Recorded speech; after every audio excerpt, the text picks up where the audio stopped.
टपरीवर आमदार संग्राम भैयांची जनतेशी थेट चर्चा।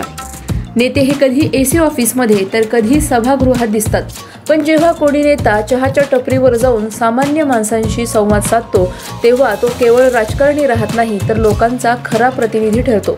असाच एक क्षण पाहायला मिळाला जेव्हा आमदार संग्राम जगताप हे सकाळच्या उन्हात एका साध्या चहा टपरीवर थांबले। समोर टपरीवर बसलेले कामगार, विद्यार्थी आणि नागरिक आणि सुरू झाला थेट संवाद। ना मीडिया टीम, ना सुरक्षा रक्षक, ना फोटो सेशन, फक्त मोकळं वातावरण आणि मनमोकळ्या गप्पा।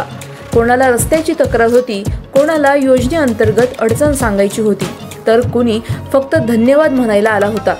संग्राम भैयांनी प्रत्येकाची गोष्ट शांतपणे ऐकली आणि समाधानकारक उत्तरही दिली। नेहमी मतांच्या राजकारणापेक्षा माणसांचा सच्चा स्नेह मिळवणाऱ्या संग्राम भैयांचा साधेपणा पुन्हा एकदा दिसून आला। ही भेट कुठल्या एसी केबिनमध्ये नव्हती तर चहा टपरीवर भरलेल्या जनतेच्या दरबारात झाली। अधिक माहितीसाठी स्टार इंडिया 1 न्यूज पाहत रहा। चॅनलला सबस्क्राइब करा आणि अशाच अपडेट्ससाठी बेल आयकॉन दाबा।